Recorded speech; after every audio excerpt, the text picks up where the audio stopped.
네, 이제 들어오실 분들은 다 들어오신 것 같습니다. 우리 기도함으로 오늘 마지막 강의를 시작합니다. 하나님, 벌써 우리 온라인 제자훈련 시작한 지 10주가 되었습니다. 3달이 넘어 이제 4달 정도가 되었는데 주님께서 그동안 저희들과 함께하여 주시고 또 동행하여 주시고 또 이렇게 끝까지 참여할 수 있도록 저희들에게 마음 주셔서 감사합니다. 저희들은 이번 그 제자훈련을 통하여서 교회가 무엇인지 또 교회에 관한 말씀들을 많이 생각해 보았습니다. 이 시대 코로나로 인해서 또 교회가 이 사회로부터 많은 지탄을 받고 정말 큰 어려움 가운데 처해 있는 상황입니다. 비록 우리 자신들의 잘못은 아니지만 그러나 같은 그리스도인의 이름으로 벌어진 많은 일들로 인해서 우리가 함께 겪을 수밖에 없는 이 상황입니다. 하지만 이런 상황을 통하여서 오히려 저희들이 좀 더 하나님께서 기뻐하시는 교회다운 교회, 바른 교회, 거룩한 교회, 섬기는 교회, 또 사랑하는 교회, 낮아지는 교회, 교회의 진정한 모습들을 찾아가며 또 저희들이 그 모습에 앞장설 수 있도록 함께하여 주시옵소서. 이제 오늘 마지막 강의도 저희들이 한마음으로 서로를 위하는 그러한 교회로 세워져가는 도전의 말씀 드릴 수 있도록 인도하여 주시옵소서. 예수님 이름으로 기도합니다. 아멘. 네, 감사합니다. 오늘 또 예배도 잘 들으셨죠? 제 설교가 오늘은 좀 길었습니다. 제가 그것은 알았는데 어차피 좀 온라인 예배관에서 제가 좀 성도님들에게 한 번 정도는 잘 이렇게 말씀드리고 온라인 예배를 통해서도 우리가 결코 이 예배의 소중함을 놓치지 말아야겠다는 그런 마음이 너무 커서 한 40분 넘는 설교를 오늘 했습니다. 네, 다음 주부터는 다시 좀 짧아지겠습니다. 죄송합니다. 그 내용 가운데는 설교에 집중하라고 했는데 설교가 길어지는 바람에 오히려 더 집중하기 힘든 상황이었던 것 같습니다. 자, 오늘 10번째 강의는 여기 보시는 것처럼 서로 위로하는 교회입니다. 서로 위로하는 교회. 서로 위로하는 교회는 물론 제가 처음 이제 교회 대계를 계획하면서 들어갔던 주제는 아닙니다. 그러나 이렇게 계속 설교를 하면서 또 이 시대적인 상황과 사회를 보면서 또 우리 교회를 보면서 이것이 굉장히 저에게는 중요한 그러한 주제로 다가왔고요. 그래서 이제 마지막에 이 주제로 설교를 한 번 더 했던 기억이 나고요. 오늘 우리가 예배드리면서 들은 설교는 어떻게 보면 우리가 앞에서 이렇게 배운 이러한 내용의 실천편 첫 번째라고 할 수 있습니다. 그래서 어떻게 예배에 관해서 우리는 첫 번째 그 예배 소중함을 배웠고요. 그때는 우리가 모여서 드리는 대면 예배에 있어서 아침에 일어나서 예배실에 오는 것까지 또 진행되는 모든 과정 동안에 그것이 우리에게 얼마나 중요한 의미가 있고 또 상징적인 뜻이 있는가를 찾아보았다고 하면 지금과 같은 상황 속에서도 우리가 어떻게 예배를 온전히 드릴 수 있을까를 좀 생각하면서 좀 실천적인 내용을 다뤘다고 생각이 됩니다. 자, 우리는 이처럼 함께 고난을 겪고 있습니다. 이 고난은 누구나 예외 없이 찾아옵니다. 물론 이 코로나19가 더 힘들게 하는 그러한 더 힘들게 받아들이는 사람들이 있습니다. 아쉽게도 그런 사람들은 역시 사회적인 취약계층입니다. 또 연세가 많으신 어르신들, 또 좀 경제적으로 어려운 그러한 가정들, 또 그래서 그 학교에서도 온라인으로 원격 수업을 하지만 부모가 아이들 학원에 보낼 수 있고 또 집에 있으면서 이렇게 돌봐줄 수 있는 아이들은 잘 그 수업을 따라가곤 하지만 부모가 다 일을 나가야 하고 또 돌봄에 한계가 있고 그렇다고 학원에도 보내기 어려운 이러한 가정의 자녀들은 또 계속해서 또 학력이 떨어지는 그러한 이분화된 현상이 나타나고 있습니다. 이것은 교회에서도 좀 그러한 현상이 있지 않나 싶어요. 그러니까 예를 들면 그래도 우리 교회는 이렇게 좋은 부교육자들이 계시고 또 이렇게 능력들이 있어서 이렇게 온라인으로 예배할 수 있도록 잘 준비하고 그래도 우리가 온라인으로 예배에 참여할 수 있게 이렇게 되고 있지만 작은 교회들은 이것조차 사실은 쉽지 않거든요.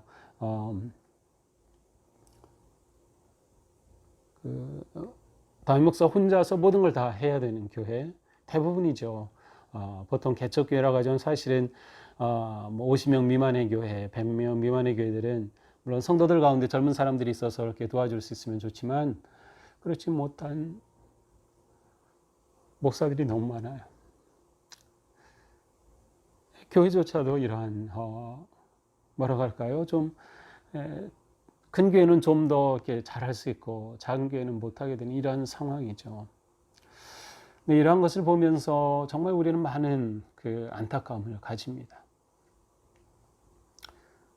하나님께서 원하시는 모습, 또 우리가 이 땅에 세워갈 하나님 나라의 모습은 분명히 이렇지는 않을 겁니다.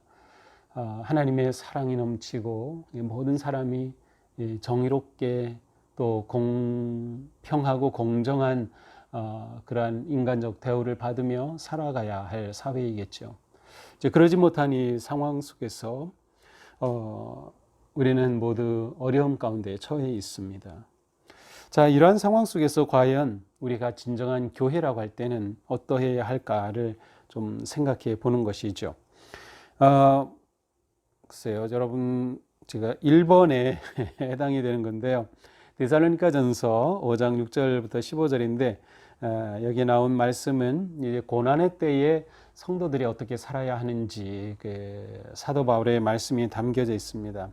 제가 요 바로 앞에서는 원래 그 사도 바울이 얼마나 많은 고난을 겪었는지 사도 바울이 겪은 그 고난을 제가 한번 쭉 이렇게 말씀을 읽은 적이 있는데요. 고린도후서 11장을 꼭 한번 읽어보시기 바랍니다.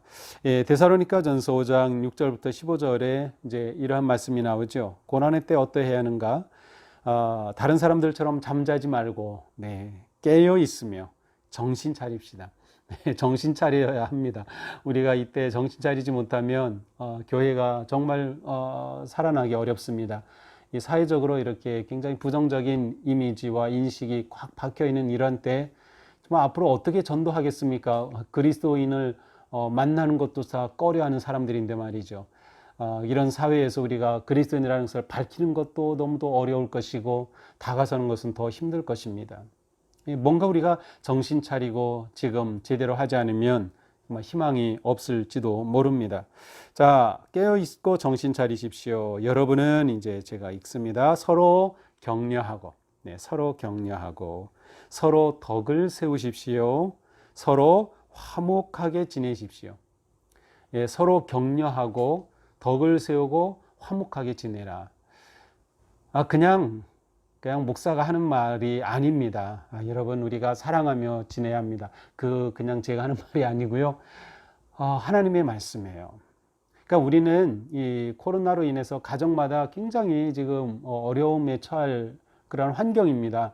왜냐하면 그냥 가족과 함께 있어야 되는 시간이 더 많고요. 그것이 서로 처음부터 이렇게 가족하고 친밀하게 지내던 가정은 이렇게 오히려 더 좋을 수도 있는데 또 어떤 가족에게는 그게 굉장히 불편할 수도 있고요. 평소에 보이지 않던 그런 모습이 보이기도 하고 또 그만큼 불평하고 또 원망할 그러한 상황들이 많이 생기거든요. 근데 이런 상황 속에서 서로 화목하게 지내라. 화목하게 지내라. 마음이 약한 사람을 격려해줘라. 힘이 없는 사람을 도와주고 모든 사람에게 오래 참으십시오. 서로에게 모든 사람에게 항상 좋은 일을 하려고 애쓰십시오. 사실 이 말씀만 가지고도 오늘 우리가 생각할 게 너무나도 많습니다. 사실 이대로만 하면 이 코로나19의 위기 역경 속에서 우리가 정말 복된 교회로 세워져 갈 수 있고 복된 가정으로 복된 삶으로 세워져 갈 수 있습니다. 그런데 사실 이게 너무도 쉬운 게 아니죠. 너무도 어려워요. 모든 사람을 서로 어떻게 격려합니까? 보면은 그냥 화가 날 그런 화상도 있죠. 그런데 어떻게 화목하게 지냅니까? 그런데 하나님께서는 우리가 이렇게 지내라고 말씀하고 계신 겁니다. 위기 때에 우리는 여기서 중요한 표현 중에 하나가 서로라는 뜻이에요. 서로. 나만 열심히 해서 변화하는 것은 참 어렵습니다. 상대방도 함께 해야 돼. 그런 점에서 부부가 함께 신앙생활하고 가족이 함께 신앙생활하는 건 굉장히 중요한 일이기도 하죠. 자, 우리는 무엇보다 이처럼 고난의 때에 믿음과 사랑과 소망을 견고하게 해야 합니다. 믿음과 사랑과 소망을 견고하게 해야 한다. 이 중에 하나라도 약해지면 전체가 약해집니다.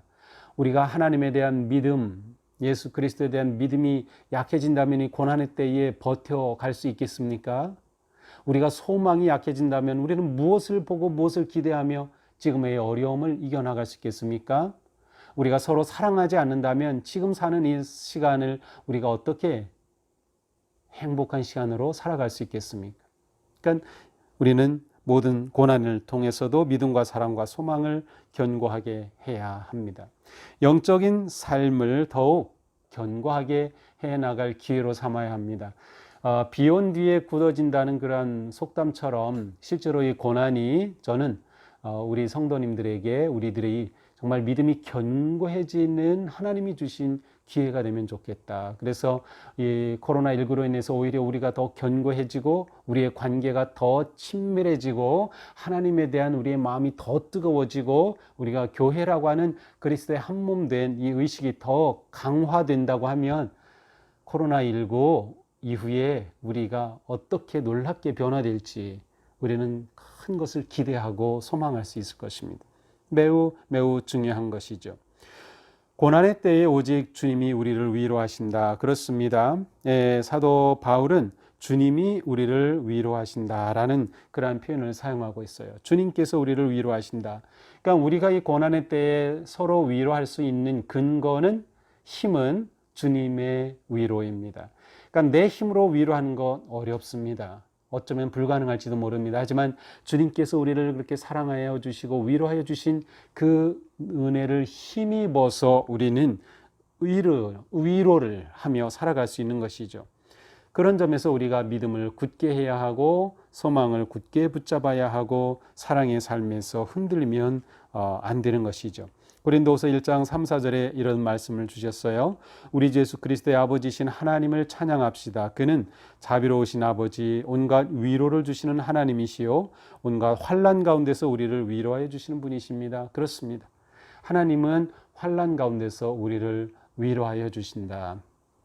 위기 때 하나님께서 우리 그리스도인들은 이 코로나19에도 걸리지 않고 정말 마스크를 안 써도 괜찮고 막 그렇게 해주시면 얼마나 좋을까요? 그런데 그것은 하나님의 방식이 아닌 거죠. 하나님은 우리가 이 세상에서 똑같이 살도록 하지만 하나님은 하나님의 자녀들을 위로하고 돌봐주신다는 거죠. 우리는 바로 이 자비의 하나님, 위로의 하나님을 끝까지 신뢰하고 바라보며 나아가게 되는 것입니다. 이사야서 66장에 이러한 말씀이 있어요. 어머니가 자식을 위로하듯 내가 너희를 위로할 것이니 너희가 예루살렘에서 위로를 받을 것이다. 이사야서는 앞부분은 심판과 그 하나님의 그 경고의 말씀들로 주로 채워져 있다면 이제 뒤쪽으로 갈수록 희망의 메시지로 위로와 소망의 메시지를 주고 계셔요. 근데 바로 이 이사야서 66장 맨 끝장에서 어머니가 자식을 위로하듯 내가 너희를 위로할 것이다. 그렇습니다. 하나님께서 어머니가 우리를 위로하듯 바로 사랑하는 우리 성도님들과 가정 또 여러분의 자녀들 그렇게 위로하여 주시는 것을 우리가 신뢰하며 그 주님을 바라볼 수 있기를 원합니다. 예수님은 바로 우리가 그 길을 걷도록 위로의 하나님을 만날 수 있도록 우리를 위해서 십자가의 길을 열어 놓으신 것이죠. 고린도서 1장 5절에 사도 바울이 말씀하죠. 그리스도의 고난이 우리에게 넘치는 것과 같이 그리스도로 말미암아 우리의 위로도 또한 넘칩니다. 우리 기독교 신앙에 있어서 고난과 위로는 서로 연결되어 있습니다. 그리스도의 고난이 우리에게 희망과 위로를 가져왔어요. 또 우리가 겪는 고난은 그것이 끝이 아니라 하나님께서 우리를 위로하시고 우리를 세워주시는 은혜의 시간, 은혜의 통로가 될 수 있다. 그러므로 우리는 어떤 자리에서 어떤 상황에서도 하나님을 의지할 수 있고 하나님을 예배할 수 있는 것이에요. 어쩌면 세상 사람들은 이런 이 코로나 난리인데 니들 뭐라고 예배하고 도대체 뭐야 아마 그럴지 몰라요. 하지만 우리는 분명히 믿습니다. 그것은 이 고난의 때에 눈에 보이지 않는 그 작은 코로나로 이 세상이 더 흔들리지만 눈에 보이지 않는 하나님의 사랑은 이 모든 것을 덮을 것이다. 하나님께서 우리를 그렇게 위로하여 주시고 잡아주시고 품어주신다. 이 확신과 믿음을 가져야 됩니다. 자, 이 믿음을 가진 사람은 어떻게 하나요? 그 위로를 서로 나누게 되는 것입니다. 고린도후서 1장 4절부터 5절입니다. 우리가 하나님께 받는 그 위로로, 하나님께 받는 위로로 우리도 온갖 환난을 당하는 사람들을 위로할 수 있습니다. 우리도 하나님이 우리를 위로해 주시기에 온갖 환난을 당하는 사람들을 위로할 수 있다고 말씀합니다. 그리스도의 고난이 우리에게 넘치는 것과 같이 그리스도로 말미암아 우리의 위로도 또한 넘칩니다. 결국 우리는 주님의 위로를 받는 것으로 끝나는 것이 아니라 우리가 서로 위로하라, 서로 위로하라고 말씀하시는 거예요. 우리의 아버지 하나님이 위로와 자비의 아버지이시라면 그 자녀인 우리들도 그렇게 위로와 자비의 삶을 사는데 서로 그렇게 하라는 말씀이죠. 자비와 위로라고 하는 이 단어에는 함께라고 하는 이 의미가 담겨져 있습니다.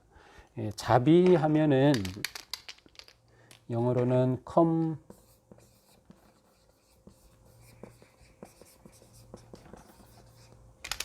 compassion이라고 합니다. 우리가 그 후원하는 기관 단체 중에 컴패션 있죠. 그 다음에 자비와 위로,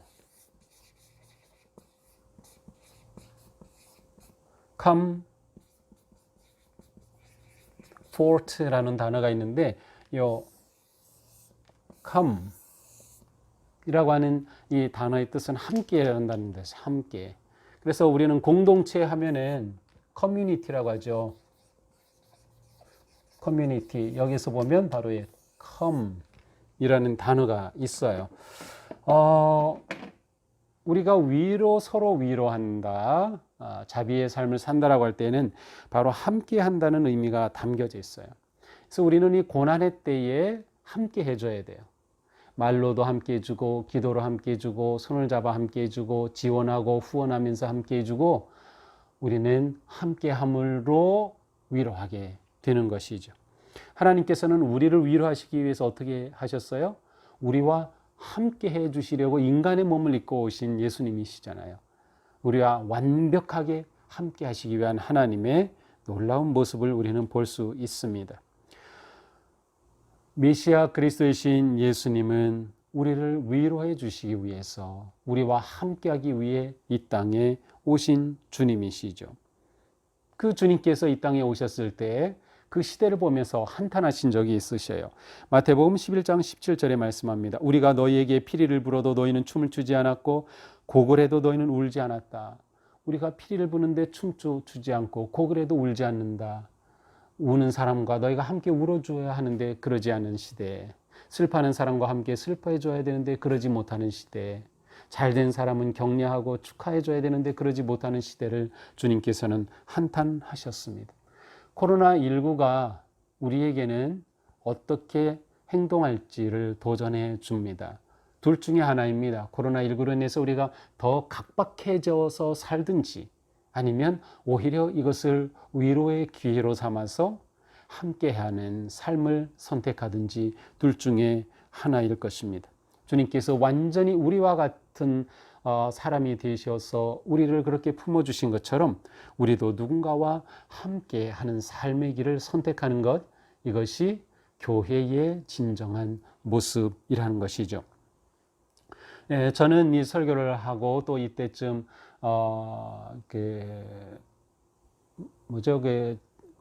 홍수로 인해서 우리가 구호 헌금을 하자 이런 광고를 했었는데 많은 분들이 구호 헌금에 참여해 주셨어요.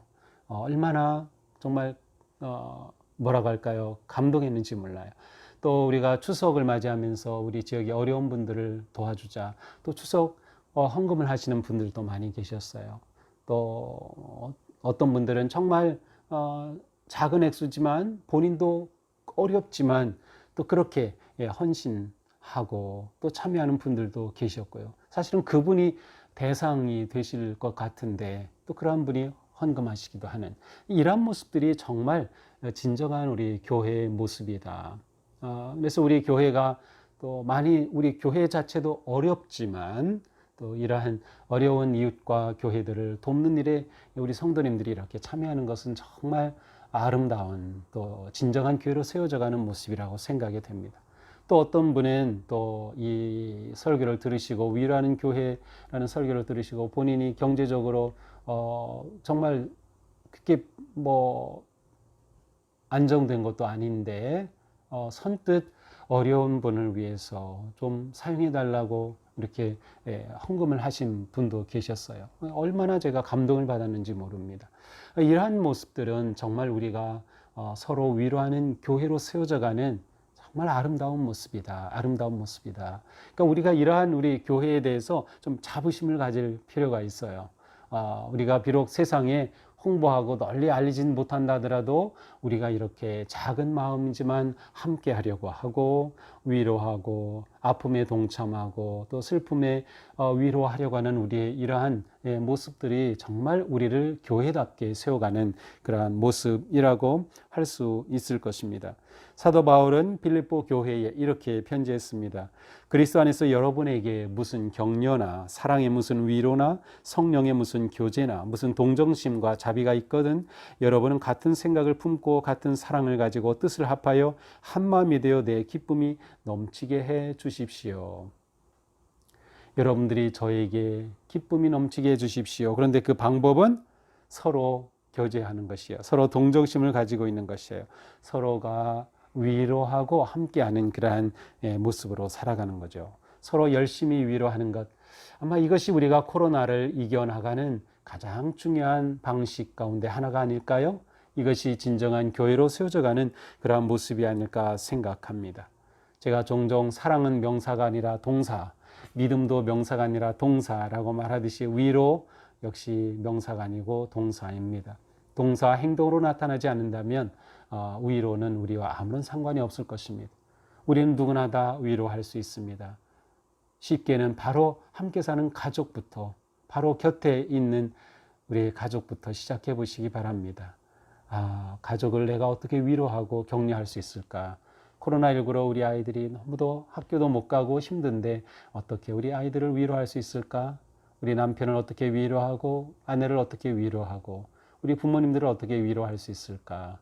그 마음을 먹으면 조그만 행동이라도 달라질 겁니다. 이것이 우리가 진정으로 위로하는 교회 또 위로하는 성도로 살아가는 것이죠.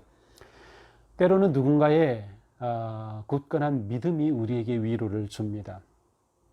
이렇게 코로나로 예배를 잘 드리지 못하고 그러는데 문득 어느 성도님이 그분은 이제 새 가족이에요. 작년에 오신 새 가족인데 보니까 너무나도 예배를 사모하고요. 이분이 보니까 지난 초하루 예배도 이분이 드리셨어요. 가정에서.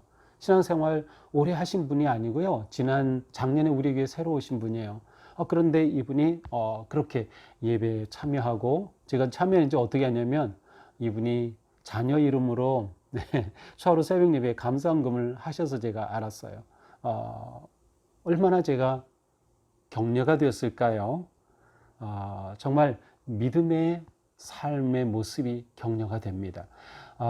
내가 이런 상황에서 믿음을 굳게 지키며 살아가는 모습이 누군가에게 희망이 될 수 있다는 거예요.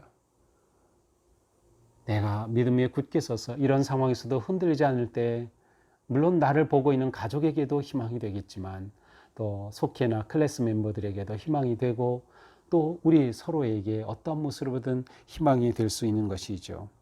데살로니가전서 3장 7절입니다. 우리의 모든 곤경과 환난 가운데서도 여러분의 믿음으로 말미암아 위로를 받았습니다. 네, 우리가 위로하는 방식이 많이 있지만 우리의 믿음을 굳게 지키고 믿음을 견고하게 하는 것도 그렇습니다. 위로가 되는 너무도 중요한 일입니다. 그러니 이 고난의 때에 우리가 어떻게 해야 할지는 분명합니다. 자, 우리는 우리 교회에서 또 우리 관계에서 위로의 사각지대를 없애는데 최선을 다해야 합니다. 위로가 격려가 되며 우리의 위로가 치유가 되고 우리의 위로가 용기가 되고 우리의 위로가 소망이 되는 그러한 교회를 세워가는 거죠. 우리 가운데 위로가 필요 없는 사람이 있을까요? 단 한 사람도 없습니다. 아, 저분은 이 코로나 위기인데도 또 직장도 든든하고 괜찮아. 아, 저분은 위로가 필요 없을 거야. 그럴까요? 아니에요. 우리는 다 위로가 필요하답니다. 하나님이 우리를 그렇게 위로하시려고 오실 만큼 우리는 다 위로가 필요한 존재이죠.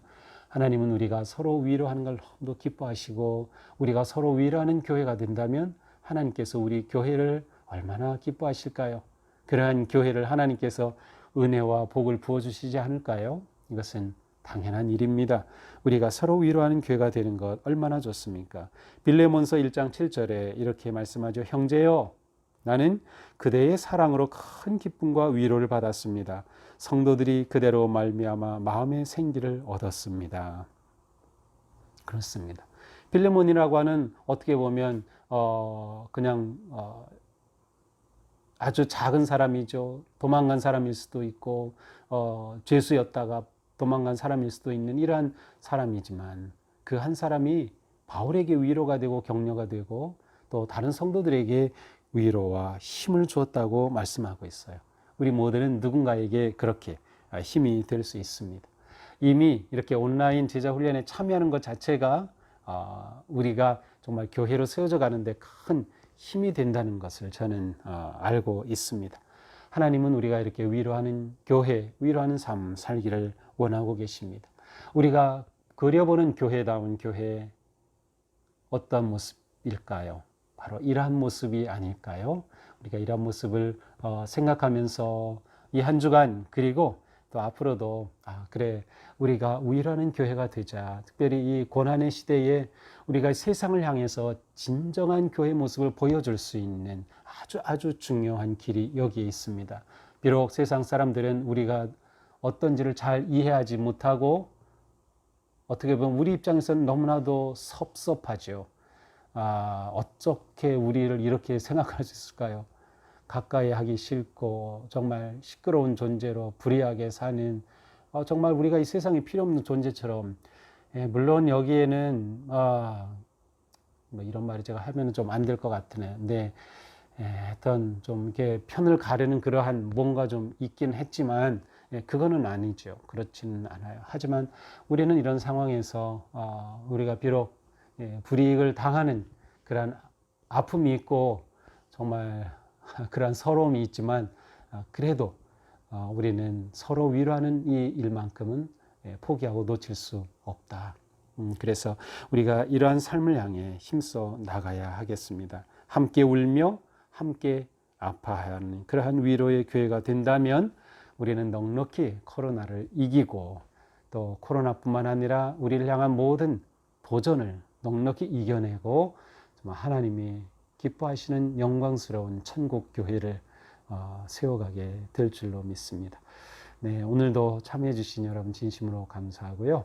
네, 이러한 교회를 우리가 세워간다라고 하는 그러한 꿈과 또 자부심과 또 희망을 가지고 함께 마음을 합하면 우리 교회 정말 아름다운 교회로 세워질 줄로 믿습니다. 기도하겠습니다.